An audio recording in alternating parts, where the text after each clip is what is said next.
الحمد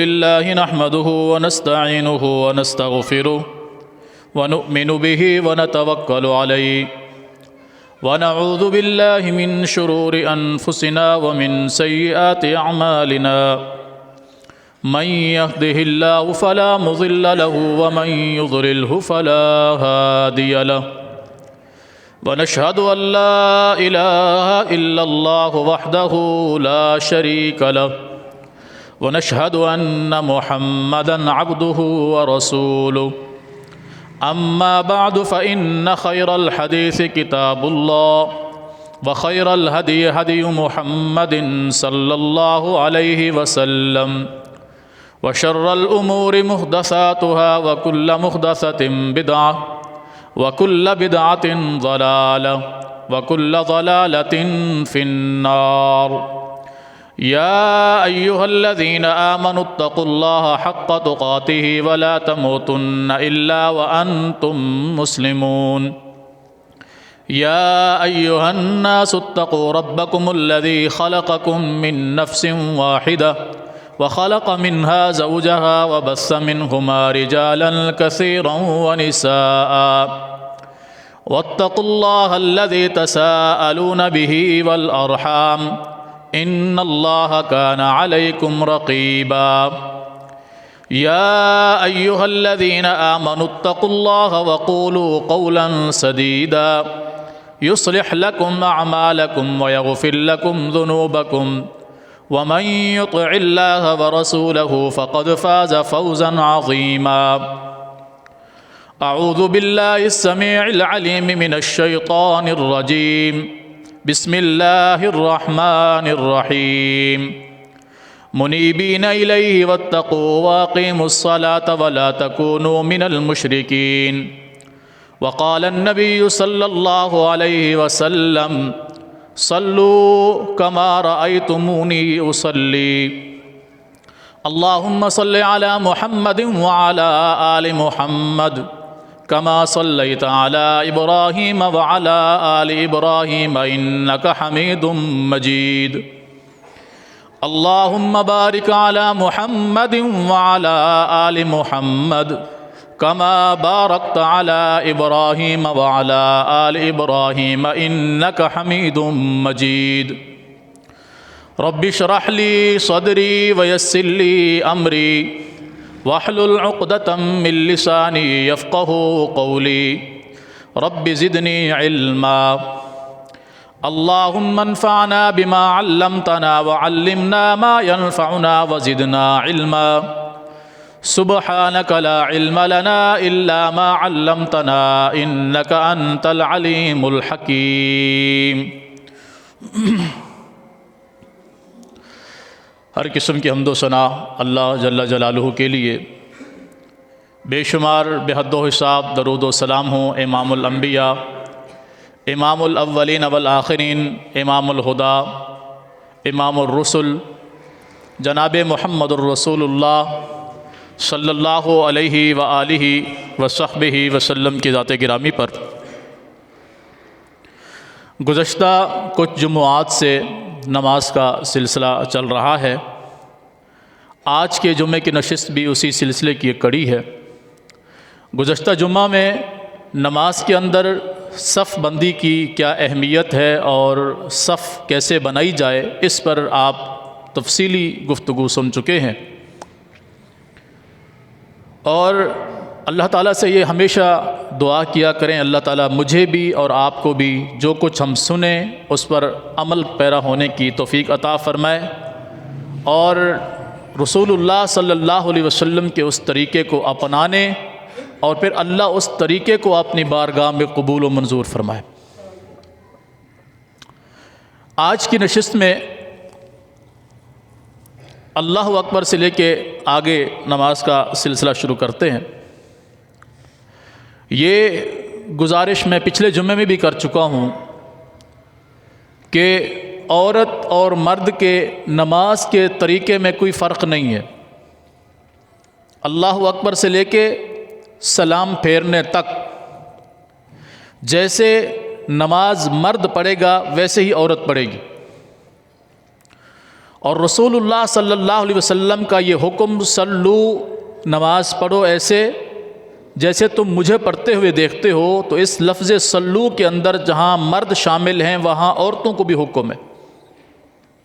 کسی بھی آپ کو صحیح حدیث میں یہ بات نہیں ملے گی کہ رسول اللہ صلی اللہ علیہ وسلم نے مردوں کو الگ نماز پڑھ کے دکھائی ہو اور عورتوں کو الگ پڑھ کر دکھائی ہو۔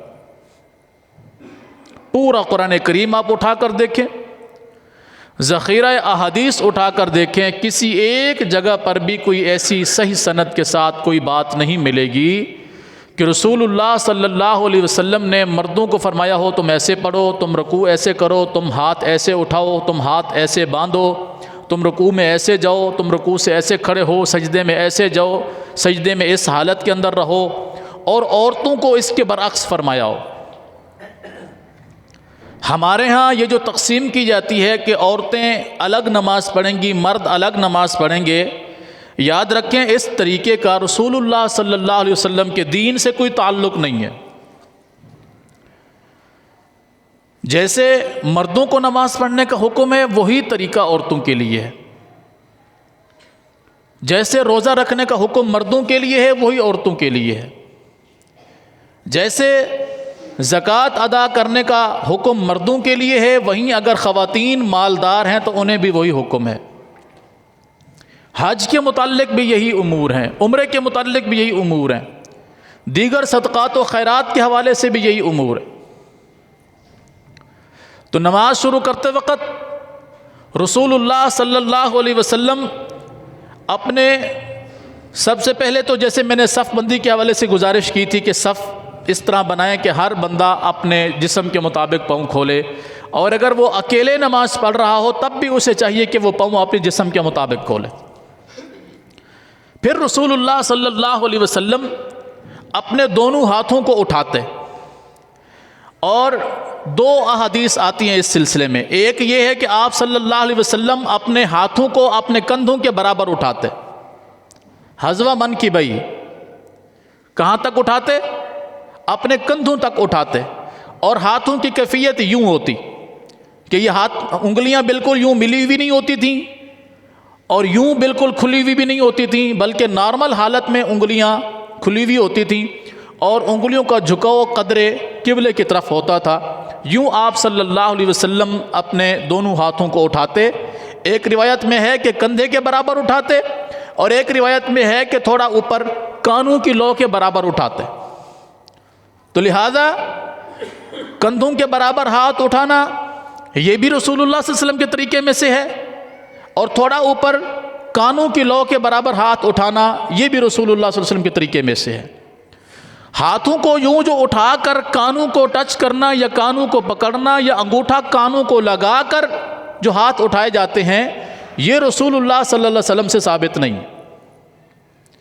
آپ صلی اللہ علیہ وسلم سے جو ثابت ہے وہ یہی ہے کہ آپ صلی اللہ علیہ وسلم دونوں ہاتھوں کو کندھوں تک اٹھاتے یا پھر کانوں کی لو تک اٹھاتے۔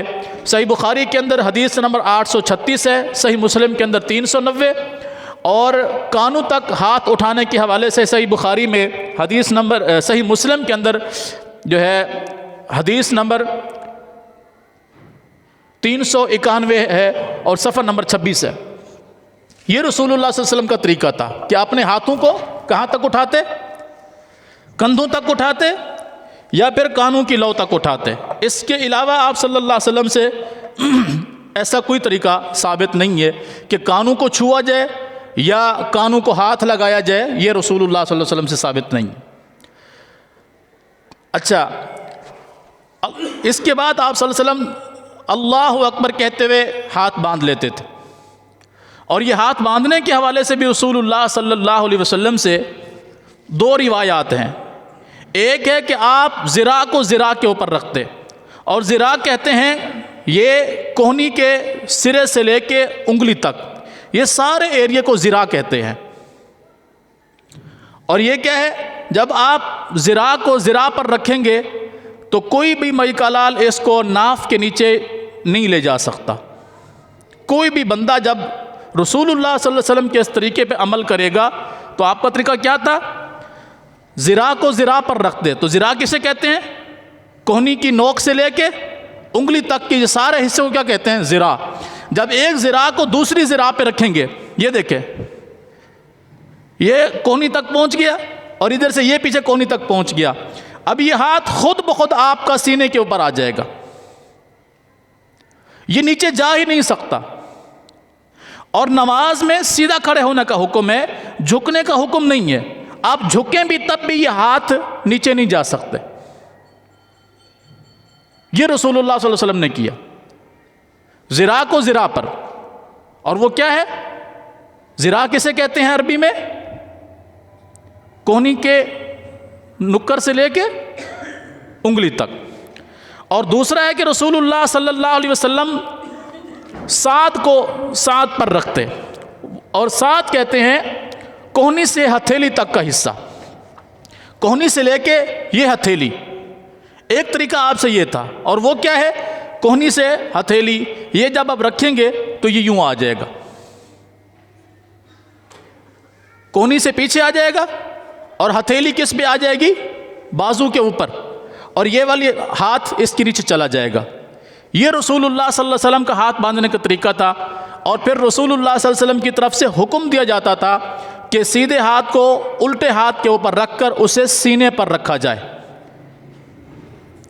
رسول اللہ صلی اللہ علیہ وسلم یہی حکم فرماتے تھے کہ سینے کے اوپر ہاتھ رکھا جائے۔ آپ صلی اللہ علیہ وسلم سے اسی طرح ثابت ہے، حضرت وائل بن حجر رضی اللہ تعالیٰ عنہ بیان فرماتے ہیں کہ آپ صلی اللہ علیہ وسلم نے اپنا دایاں ہاتھ اپنے بائیں ہتھیلی، کلائی اور ساتھ پر رکھا۔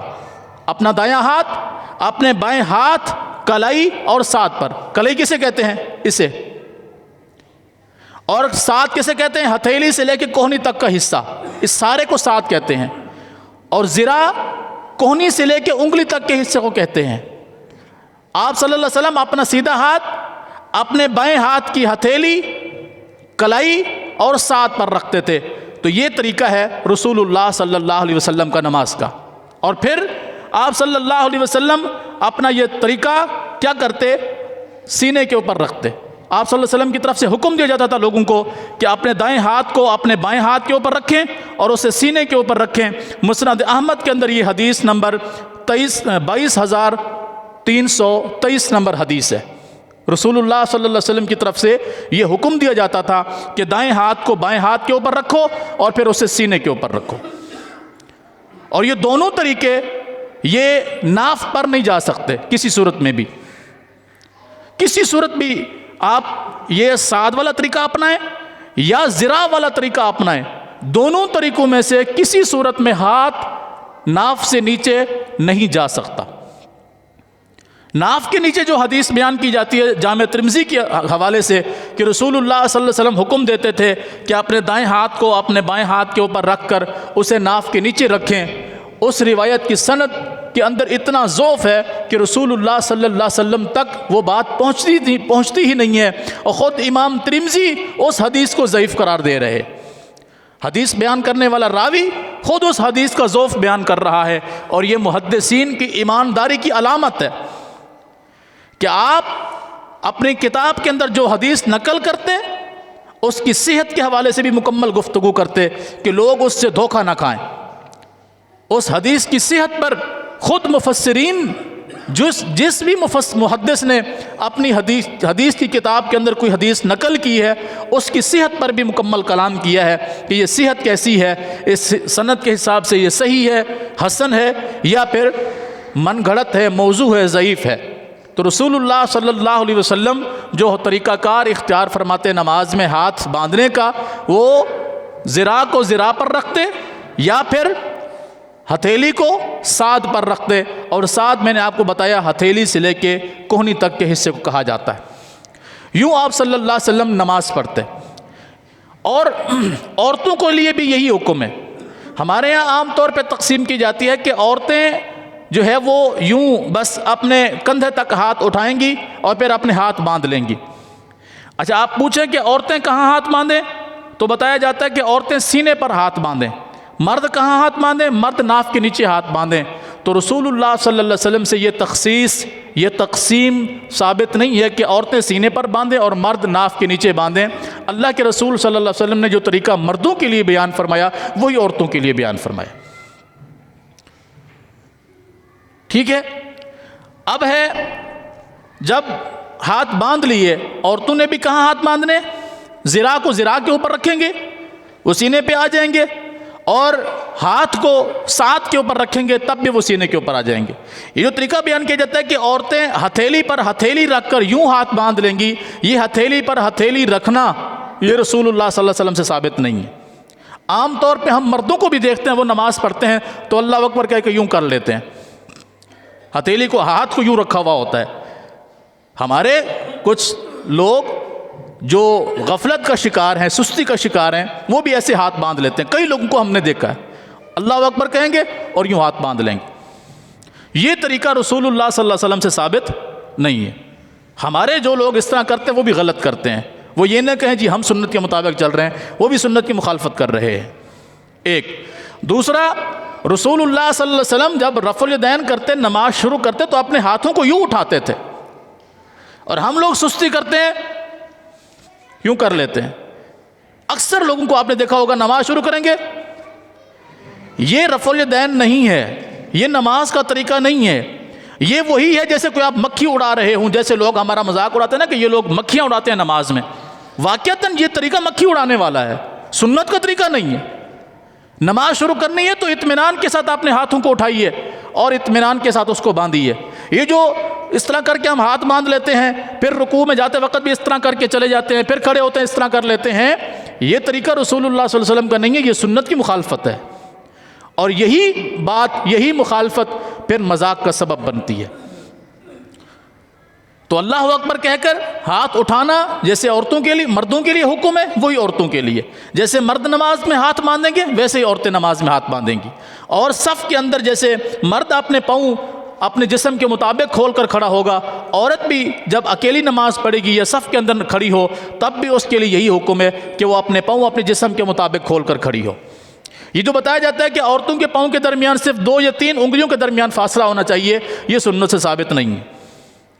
اور یہاں ایک مزے کی بات بتاؤں، میں اگلے دن ایک بیان سن رہا تھا، جو یہ 2-3 انچ کا فاصلہ ہے اس کو قرآن سے ثابت کیا جا رہا تھا، اور میں حیران تھا واللہ بخدا کہ اس آیت کی سمجھ پہلے کسی مفسر کو نہیں آئی، ایک بندے کو سمجھ آئی ہے۔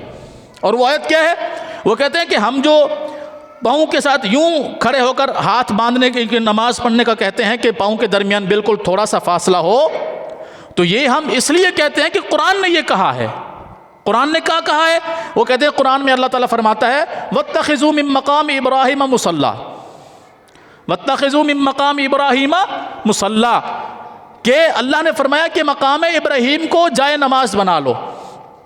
آپ میں سے جو لوگ حج یا عمرہ کے لیے گئے ہیں انہوں نے بیت اللہ کے ساتھ باب ملتزم سے تھوڑا فاصلے پر اور حتیم کے درمیان، باب ملتزم اور حتیم کے درمیان دیکھا ہوگا مقام ابراہیم کو۔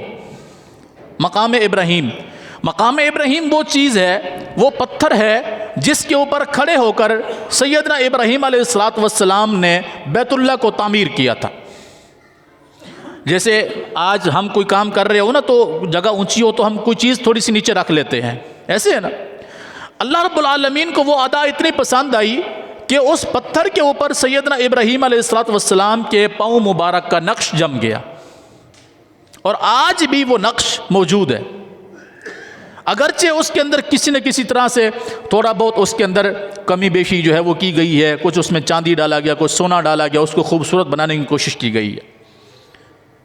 اوریجنل حالت میں اگر آپ دیکھیں تو عام طور پہ پاؤں کے اندر تھوڑا بہت صاف ظاہر ہے، کوئی بندہ پاؤں کھول کے کھڑا ہوتا ہے، کوئی پاؤں بند کر کے کھڑا ہوتا ہے۔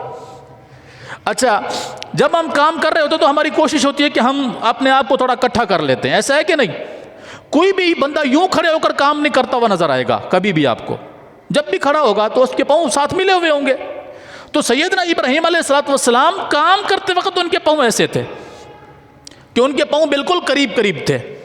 اب وہ شخص کہتے ہیں، صاحب کہتے ہیں کہ آپ مقام ابراہیم کو دیکھیں، اگر دونوں پاؤں کے درمیان 3-4 انچ کا فاصلہ ہے تو ہم سچے تم جھوٹے، اور اگر تمہارے حساب سے فٹ 1.5 فٹ کا فاصلہ ہے تو پھر تم سچے ہم جھوٹے۔ او اللہ کے بندے، ابراہیم علیہ السلام بیت اللہ کی تعمیر کر رہے تھے، نماز نہیں پڑھ رہے تھے۔ ورنہ مجھے بتائیں کوئی تھوڑا سا بندہ عقل استعمال کرتا ہے کہ کوئی پتھر کے اوپر کھڑے ہو کر زمین پہ سجدہ کرتا ہے؟ بتائیے، اونچی جگہ پر بندہ کیوں کھڑا ہوتا ہے؟ تاکہ آسانی ہو جائے۔ پتھر کے اوپر کھڑے ہو کر اس نے پھر رکوع بھی کرنا ہے، اس نے سجدہ بھی کرنا ہے، کیا ایسا ممکن ہے؟ نہیں۔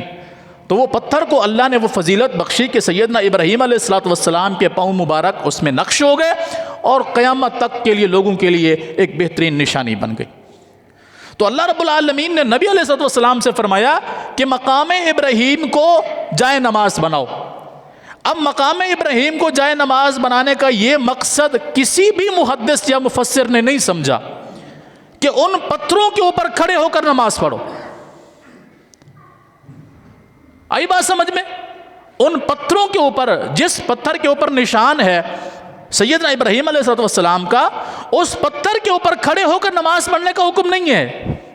اس آیت کا یہ ہرگز مقصد نہیں ہے۔ اگر اس آیت کا یہ مقصد ہے کہ اس پتھر کے اوپر رسول اللہ صلی اللہ علیہ وسلم کو حکم دیا گیا کہ آپ ابراہیم علیہ السلام کے پاؤں کے نشانوں کے اوپر اپنے پاؤں رکھیں اور پھر آپ نماز پڑھیں، تو مجھے بتائیں ہر انسان کے پاؤں کے سائز کا فرق ہے کہ نہیں؟ اور آپ اس پتھر کے سائز کو دیکھیں تو محسوس ہوتا ہے کہ ابراہیم علیہ السلام کے پاؤں اتنے بڑے نہیں تھے، اور رسول اللہ صلی اللہ علیہ وسلم کے جسامت کے متعلق آتا ہے کہ آپ صلی اللہ علیہ وسلم جسم کے اعتبار سے بالکل پرفیکٹ، کہ نہ قد اتنا لمبا نہ چھوٹا، نہ ہاتھ اتنے لمبے نہ چھوٹے، نہ پاؤں اتنے لمبے نہ چھوٹے، بالکل درمیانے۔ تو یہ پاؤں ان پاؤں کے اندر آ ہی نہیں سکتے۔ تو قرآن نے یہ کبھی نہیں کہا کہ ان پاؤں کے اوپر کھڑے ہو کر نماز ادا کیجئے۔ مقصد کیا تھا؟ جہاں ابراہیم علیہ السلام نے کھڑے ہو کر بیت اللہ کی تعمیر کی ہے، اس جگہ کو اپنا مقام نماز بنا لیجئے، اس کے قریب کھڑے ہو کر نماز پڑھیے۔ اور یہ مقام ابراہیمی ابھی جو بیت اللہ سے تھوڑا فاصلے پر رکھا گیا ہے، پہلے یہ فاصلے پر نہیں ہوا کرتا تھا، بیت اللہ کے قریب تھا۔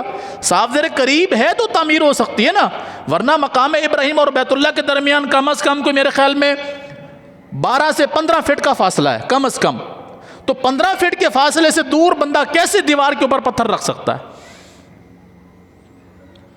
تو لہٰذا یہ طریقہ رسول اللہ صلی اللہ علیہ وسلم سے ثابت نہیں ہے، نہ ہی قرآن کی یہ دلیل اس بات پر بنتی ہے۔ اطمینان کے ساتھ بندہ تبھی کھڑا ہو سکتا ہے جب اپنے پاؤں اپنی جسامت کے مطابق کھولے گا، اور یہی طریقہ مردوں کے لیے، یہی عورتوں کے لیے ہے۔ قرآن کی اس آیت کو اپنے مقصد کے لیے آپ بے شک استعمال کریں، لیکن دین کے اندر اس کی کوئی دلیل نہیں بنتی۔ وہ جس مقصد کے لیے دلیل ہے، وہ دلیل یہ ہے کہ مقام ابراہیم کو تاکہ ایک یادگار کے طور پہ کہ یہاں ابراہیم علیہ السلام نے کھڑے ہو کر بیت اللہ کو تعمیر کیا تھا، وہ چیز، وہ نشانی ضائع نہ ہو جائے۔ اللہ کو ان کی ادا پسند آئی، لہٰذا جو بھی بندہ عمرہ کرنے جائے گا یا حج کرنے جائے گا، وہ مقام ابراہیم کے قریب کھڑے ہو کر 2 رکعت نماز پڑھے گا۔ یہ حج اور عمرے کا جز بنا دیا گیا۔ اگر کوئی بندہ مقام ابراہیم کے قریب کھڑے ہو کر 2 رکعت نماز ادا نہیں کرتا، اس کا عمرہ نہیں ہوگا، اس کو دم دینا پڑے گا۔ تو یہ تو نشانی کے طور پہ اس طرح بنایا گیا اور قیامت تک کے لوگوں کے لیے ہے۔ لہٰذا آپ صلی اللہ علیہ وسلم کیا کرتے؟ اپنے دونوں ہاتھ اٹھاتے اور باندھتے سینے پر، اور پھر اللہ کے رسول صلی اللہ علیہ وسلم قرات فرماتے۔ قرات کے اندر یہ ہے کہ نماز کے ابتداء میں اعوذ باللہ من الشیطان الرجیم اور بسم اللہ الرحمن الرحیم دونوں پڑھے جا سکتے ہیں، ٹھیک ہے؟ لیکن اس سے پہلے کیا ہے؟ رسول اللہ صلی اللہ علیہ وسلم اس سے پہلے ایک دعا پڑھتے تھے۔ سیدہ عائشہ صدیقہ طیبہ طاہرہ رضی اللہ تعالیٰ عنہ بیان فرماتی ہیں کہ رسول اللہ صلی اللہ علیہ وسلم یہ دعا کسی بھی نماز میں نہیں چھوڑتے تھے، اور بدقسمتی یہ ہے کہ ہمیں وہ دعا آتی بھی نہیں ہے۔ تو کون سی دعا ہے؟ ہم لوگ نماز میں کیا پڑھتے ہیں سب سے پہلے؟ ثنا، کیا خیال ہے؟ سبحانک اللہم و بحمدک و تبارک اسمک و تعالی جدک ولا الہ غیرک، بس ہمیں اتنا آتا ہے نا۔ اللہ کے رسول صلی اللہ علیہ وسلم اس ثنا سے پہلے ایک اور دعا پڑھتے تھے جسے دعائے استفتاح کہا جاتا ہے، کہ جس کے ذریعے نماز کا آغاز کیا جاتا۔ وہ کون سی دعا تھی؟ اللہم باعد بینی، اے اللہ میرے درمیان وبین خطایای، اور میرے گناہوں کے درمیان دوری پیدا کر دے۔ اللہ اکبر۔ آپ اس دعا کو پڑھیں گے، اتنا بہترین معنی مفہوم کہ رسول اللہ صلی اللہ علیہ وسلم فرض تو فرض، نفل نماز میں بھی اس کو نہیں چھوڑتے تھے۔ اور دعا کون سی ہے؟ اللہم باعد بینی وبین خطایای، اے اللہ میرے درمیان اور میری نماز کے میرے گناہوں کے درمیان اتنی دوری پیدا کر دے، کما باعدت بین المشرق والمغرب، جیسے تو نے مشرق اور مغرب کے درمیان دوری پیدا کی ہوئی ہے، جیسے مشرق اور مغرب کے درمیان فاصلہ ہے، اے اللہ میرے اور میرے گناہوں کے درمیان بھی اتنا فاصلہ کر دے، مانا مجھے گناہوں سے دور کر دے۔ اللہ اکبر کبیرہ۔ اللہم نقنی من الخطایا، اے اللہ میرے گناہوں کو دھو دے، کما ینقی الثوب الابیض من الدنس، جیسے سفید کپڑا میلا ہو جائے اسے دھو کر دوبارہ صاف ستھرا کر دیا جاتا ہے، اے اللہ مجھے میرے گناہوں سے ایسے صاف ستھرا کر دے۔ اللہم اغسل خطایای، اے اللہ میرے گناہوں کو دھو ڈال، بالماء پانی کے ساتھ، والثلج جو آسمان سے بارش کے وقت اولے برستے ہیں اس کے ذریعے، والبرد اور برف کے ذریعے، اے اللہ برف، اولوں اور پانی، ان تینوں چیزوں کو ملا کر میرے گناہوں کو دھو ڈال۔ اللہ اکبر کبیرہ۔ یہ دعا یاد کریں کہ نہیں کریں گے؟ انشاءاللہ انشاءاللہ یہ دعا یاد کرنی چاہیے، بہت عظیم دعا ہے، بڑی پیاری دعا ہے کہ اللہ میرے اور میرے گناہوں کے درمیان مشرق و مغرب جتنا فاصلہ کر دے۔ کیا معنی؟ مجھے میرے گناہوں سے پاک صاف کر دے، اتنا پاک صاف کر دے جیسے گندا کپڑا صاف کیا جاتا ہے، دھو کر اس کو بالکل پاک صاف کر دیا جاتا ہے، اس کے اوپر کوئی داغ دھبا نہیں ہوتا۔ اے اللہ میرے اوپر گناہوں کا کوئی داغ دھبا نہ ہو، پھر میرے گناہوں کو پانی کے ساتھ، برف کے ساتھ، اولوں کے ساتھ دھو ڈال، حتیٰ کہ مجھے بالکل پاک صاف کر دے۔ اس کے بعد آپ صلی اللہ علیہ وسلم پڑھتے سبحانک اللہم وبحمدک وتبارک اسمک وتعالی جدک ولا الہ غیرک۔ کیا معنی ہے؟ سبحانک، اے اللہ پاک ہے تو، سبحانک پاک ہے تو، اللہم اے اللہ تو پاک ہے، وبحمدک اپنی تعریف کے ساتھ، تیری تعریف بھی ساری تیرے لیے، پاکیزگی بھی ساری تیرے لیے، وتبارک اسمک تیرا نام بڑا برکت والا نام ہے، وتعالی جدک تیرا مرتبہ بہت بلند ہے، ولا الہ غیرک اے اللہ تیرے علاوہ ہمارا کوئی معبود ہے ہی نہیں۔ کوئی اللہ جیسا ہو تو جس کے سامنے بندہ سر جھکائے، کوئی اللہ جیسا ہو جس کے سامنے بندہ عاجزی ان کے ساری اختیار کرے، کوئی اللہ جیسا ہو جس کے سامنے بندہ اطمینان کے ساتھ کھڑا ہو۔ اس لیے تو رسول اللہ صلی اللہ علیہ وسلم نے نماز کی حالت جیسی حالت کسی بھی حالت میں بنانے سے منع کیا۔ جیسے کوئی لوگ آتے ہیں نا، کوئی مہمان آتا ہے تو ہم سب بالکل سٹینڈ بائی حالت میں کھڑے ہو جاتے ہیں اس کے استقبال کے لیے۔ یہ حالت اختیار کرنا شریعت میں منع ہے۔ نبی علیہ الصلوۃ والسلام نے فرمایا جس بندے کو یہ پسند ہو کہ وہ جب آئے تو اس کے استقبال کے لیے لوگ کھڑے ہو جائیں، اسے چاہیے وہ اپنا ٹھکانہ جہنم میں بنا لے۔ کیوں؟ کہ یہ قیام کی حالت بالکل اٹینشن، بالکل ہوشیار ہو کر کھڑے ہونا توجہ کے ساتھ، یہ صرف اللہ کو زیبا ہے اور اللہ کے علاوہ کسی کے لیے کھڑا نہیں ہوا جا سکتا۔ رسول اللہ صلی اللہ علیہ وسلم کے لیے صحابہ کرام چاہتے تھے کہ ہم آپ کے لیے آپ جب بھی تشریف لائیں ہم آپ کے استقبال میں کھڑے ہو جایا کریں، جب تک آپ آ کر بیٹھ نہ جائیں ہم تب تک کھڑے رہیں۔ نبی علیہ الصلوۃ والسلام نے فرمایا مجھے یہ بات ہرگز قبول نہیں ہے کہ میں جب آؤں اور میرے استقبال میں لوگ کھڑے ہوئے ہوں۔ یہاں ضمناً ایک بات عرض کرتا چلوں، ہمارے ہاں اسکولوں میں یہ تعلیم دی جاتی ہے کہ جیسے ہی میڈم یا سر کلاس کے اندر داخل ہوں تو سارے بچے کھڑے ہو جاتے ہیں اس کے استقبال کے لیے، پھر وہ کہتا ہے بیٹھ جاؤ تو سارے بیٹھ جاتے ہیں، وہ جاتا ہے دوسرا ٹیچر آتا ہے، دوسرا جاتا ہے، چوتھا ٹیچر آتا ہے، سب کے لیے یہی حالت کی اختیار کی جاتی ہے۔ اور اسی طرح جو ہے کبھی قومی ترانہ ہو رہا ہے، کبھی کچھ ہو رہا ہے، کبھی کچھ ہو رہا ہے، لوگ ان کے استقبال میں کھڑے ہوئے ہیں۔ یہ کھڑا رہنا شریعت کے اندر حرام ہے، یہ صرف عبادت کی حالت ہے اور عبادت صرف اللہ کے لیے کی جائے گی۔ پھر رسول اللہ صلی اللہ علیہ وسلم تعوذ اور تسمیہ پڑھتے، اعوذ باللہ من الشیطان الرجیم، پھر بسم اللہ الرحمن الرحیم، اور پھر آپ صلی اللہ علیہ وسلم سورۃ الفاتحہ کی تلاوت فرماتے. اور سورۃ الفاتحہ بڑی عظیم الشان سورت ہے، اتنی عظیم الشان کہ رسول اللہ صلی اللہ علیہ وسلم نے فرمایا اللہ تعالیٰ نے اپنے اور اپنے بندے کے درمیان سورۃ فاتحہ کو تقسیم کر دیا ہے. اللہ تعالیٰ فرماتا ہے میں نے اپنے اور اپنے بندے کے درمیان سورۃ الفاتحہ کو کیا کر دیا؟ تقسیم کر دیا. آدھا میرے لیے حصہ ہے، آدھا میرے بندے کے لیے ہے. کیا ہے؟ الحمدللہ رب العالمین، تمام تعریفیں اس اللہ کے لیے ہیں جو سارے جہانوں کا پالنے والا ہے. جب بندہ یہ کہتا ہے، اللہ فرشتوں کے اندر کہتا ہے حمدنی عبدی، فرشتوں گواہ ہو جاؤ میرا بندہ میری تعریف کر رہا ہے.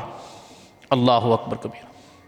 حمدنی عبدی، میرا بندہ میری تعریف کر رہا ہے، گواہ ہو جاؤ اس بات پر. بندے نے کیا کہا تھا؟ الحمدللہ رب العالمین، تمام تعریفیں کس کے لیے؟ اللہ کے لیے جو سارے جہانوں کا پالنے والا ہے. الرحمن الرحیم، بہت مہربان، نہایت ہی رحم کرنے والا ہے. جب بندہ یہ آیت پڑھتا ہے اللہ تعالیٰ فرشتوں کو فرماتا ہے اثنا علی عبدی، فرشتوں گواہ ہو جاؤ میرا بندہ میری ثنا بیان کر رہا ہے. پھر بندہ کہتا ہے مالک یوم الدین، مالک ہے وہ قیامت کے دن کا، جزا و سزا کے دن کا. اللہ تعالیٰ فرماتا ہے فرشتوں سے مجدنی عبدی، فرشتوں گواہ ہو جاؤ میرا بندہ میری بزرگی بیان کر رہا ہے. اللہ اکبر کبیرہ. پھر بندہ کہتا ہے ایاک نعبد، اے اللہ ہم تیری ہی عبادت کرتے ہیں اور کرتے رہیں گے. نعبد فعل مضارع کا صیغہ ہے جس کے اندر دو معنی ہوتے ہیں، حال کا بھی اور مستقبل کا بھی. ابھی بھی ہم تیری عبادت کر رہے ہیں، آگے بھی تیری عبادت کریں گے. ایاک نعبد، صرف تیری ہی عبادت ہم کرتے ہیں اور کرتے رہیں گے.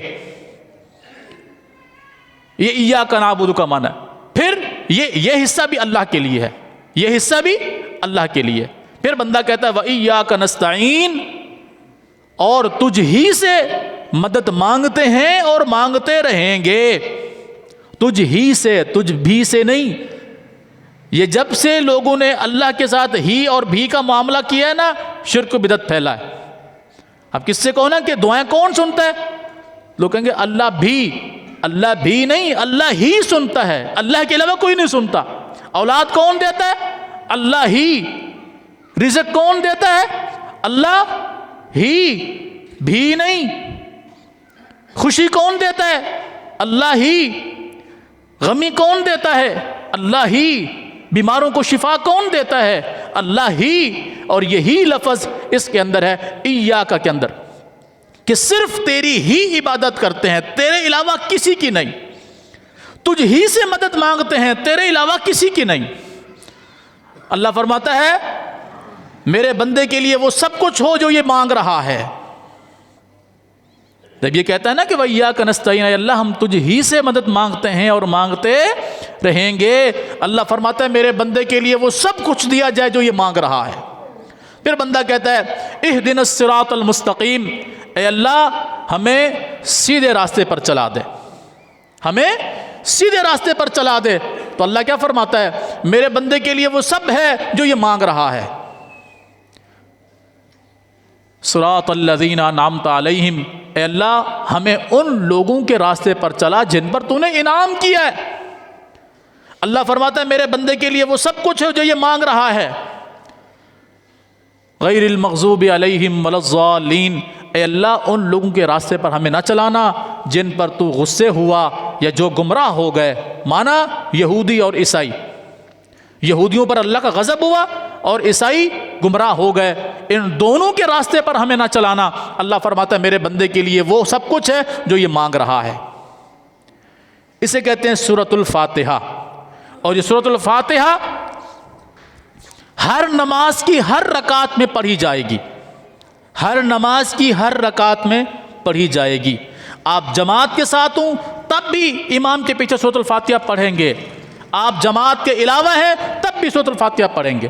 اور جو شخص سورۃ الفاتحہ نہیں پڑھتا اس کی نماز نہیں ہوتی.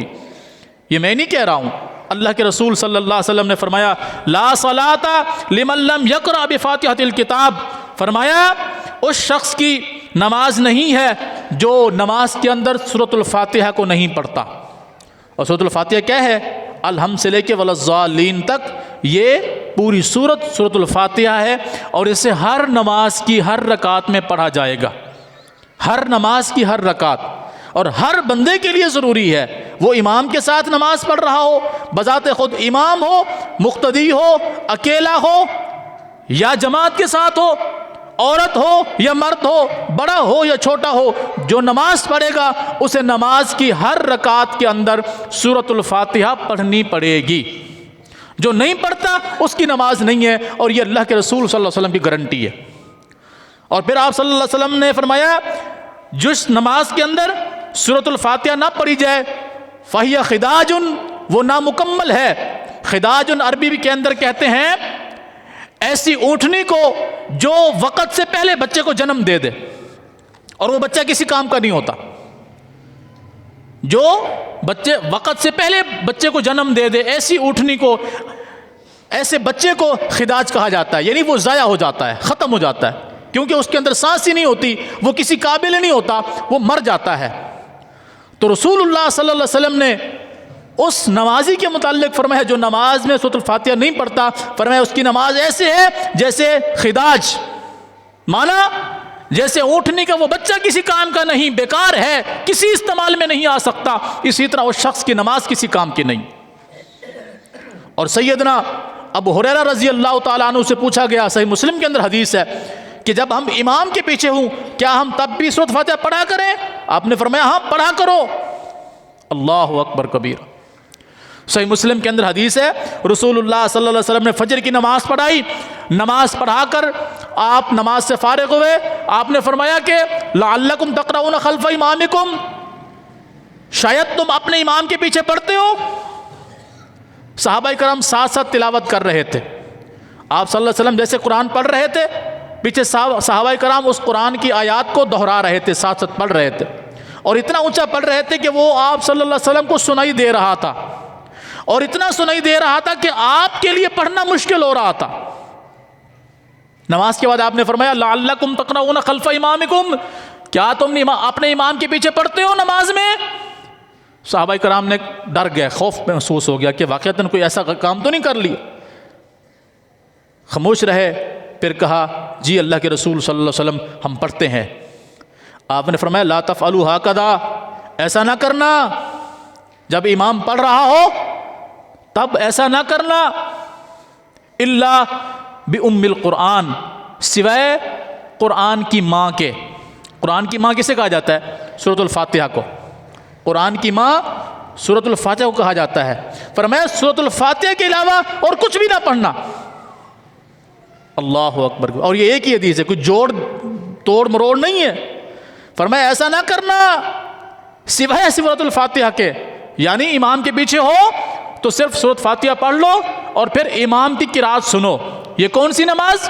جن نمازوں میں امام اونچی آواز میں قرات کرے، جیسے مغرب کی پہلی 2 رکعتیں ہیں، عشاء کی پہلی 2 رکعتیں ہیں، یا فجر کی دونوں رکعتیں، اس میں امام اونچی آواز سے قرات کرتا ہے، اس میں پیچھے آنے والا صرف سورۃ فاتحہ پڑھے گا، پھر باقی امام کی قرات سنے گا۔ اور مغرب کی آخری رکعت ہے، عشاء کی آخری 2 رکعتیں ہیں، اس میں امام بھی خاموشی سے تلاوت کرتا ہے، مقتدی بھی خاموشی سے تلاوت کرے گا۔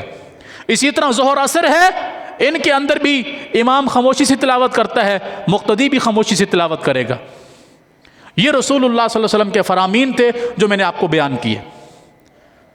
منوانا میری ذمہ داری نہیں ہے، کسی بات کا حوالہ نہ ہو، مجھے مصلی سے نہ اٹھنے دینا جب تک اس بات کی آپ کو تسلی و تشفی نہ ہو جائے۔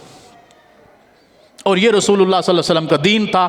یہاں تک ہم پہنچے ہیں کہ رسول اللہ صلی اللہ علیہ وسلم نماز میں سورۃ الفاتحہ پڑھتے تھے، اور سورۃ الفاتحہ کی اہمیت یہ الگ، اس پر جمعہ پڑھائے تو یقین جانے کم از کم 10 جمعے لگیں گے جس میں سورۃ الفاتحہ کے دلائل آپ سنتے رہیں گے۔ اور اسی طرح رفع الیدین یہ اگلے جمعے کے اندر پھر اس کا موضوع آئے گا، کیونکہ ابتدا کے اندر تو سارے کرتے ہیں، اب رکوع کے اندر جاتے وقت، رکوع سے اٹھتے وقت، پھر دوسری رکعت کے لیے کھڑے ہوتے وقت رفع الیدین کرنا، اس پر انشاءاللہ العزیز اگلے جمعے میں آپ بات سنیں گے اور دلیل کے ساتھ انشاءاللہ۔ ہمارا مقصد کسی کو نیچا دکھانا نہیں ہے، کسی کو ذلیل کرنا نہیں ہے، کسی کو یہ کہنا نہیں ہے کہ تم غلط کر رہے ہو ہم صحیح کہہ رہے ہیں، نہیں۔ جو کچھ آپ نے سیکھا، جو کچھ ہم نے سیکھا، دونوں کے درمیان فرق دیکھ لیجئے کہ اگر میں کوئی کام کر رہا ہوں بغیر دلیل کے ہے تو وہ قابل قبول نہیں ہے، آپ کر رہے ہیں تو وہ بھی قابل قبول نہیں ہے۔ بات وہی قبول ہے جو دلیل کے ساتھ ہو، جو رسول اللہ صلی اللہ علیہ وسلم کے طریقے کے مطابق ہو۔ میں نے خطبے کے اندر ایک حدیث مبارکہ تلاوت کی تھی، آپ نے فرمایا صلو کما رأیتمونی اصلی، لوگوں نماز ایسے پڑھو جیسے مجھے پڑھتے ہوئے دیکھتے ہو، اور آپ کے طریقے کے علاوہ کوئی طریقہ پھر نہیں ہے۔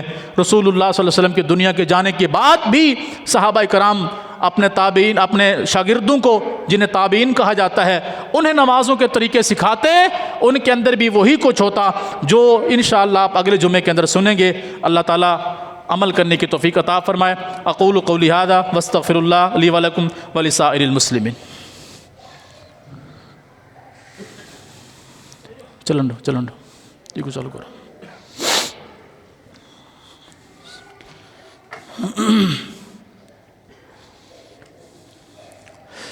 الحمد للہ نحمده ونستعینه ونستغفره ونؤمن به ونتوکل علیہ ونعوذ باللہ من شرور انفسنا ومن سیئات اعمالنا من يهده الله فلا مضل له ومن يضلله فلا هادي له ونشهد ان لا اله الا الله وحده لا شريك له ونشهد ان محمدا عبده ورسوله اللهم صل على محمد وعلى آل محمد كما صليت على إبراهيم وعلى آل إبراهيم إنك حميد مجيد اللهم بارك على محمد وعلى آل محمد كما باركت على إبراهيم وعلى آل إبراهيم إنك حميد مجيد۔